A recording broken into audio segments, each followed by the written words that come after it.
All right, marriage licenses are stupid. Yeah, you see, when I was a little kid, I was talking to my parents about marriage, and they said, we had to go get our marriage license. I was like, whoa, what were you talking about? A marriage license? You have to get a license to be married? And it's something in my soul, something so deeply within inside myself, I knew that was so wrong. I knew there was something really wrong with that, because marriage is supposed to be something emotional, something spiritual between two human beings. All right, you're supposed to get married, and it's supposed to be something between each other. You're not supposed to have the government sticking its fingers in there and telling you you need to get a license. They told me they had to get like a blood test or something like that and do all this paperwork and pay for things to get married. I was like, oh my God, that's horrible. You have to pay to get married, and they test you and stuff. I mean, you do the research, and basically marriage licenses were established in very racist areas so that certain people with other certain people would not procreate. It was a form of eugenics. That's really what it was.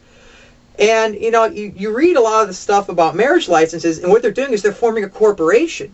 You're basically engaging in a polygamous relationship where now you are marrying your spouse and also the government. You're creating some sort of a union in which everything that from yourself and your spouse is combined together into this new corporation, which is recognized by the state, and everything that is created in this marriage is now up to dictation, and it's up to processes by the actual government. Basically what I'm alluding to is the fact if you get divorced, the government now has the right to go in with legal powers and separate who owns what and what happens.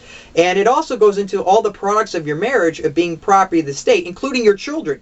Your little breathing children, living creatures, are now considered property of the state. Because if someone gets divorced, the state has the right to say, well, who gets to keep the children, if they're going to go in foster care, whatever's going to happen.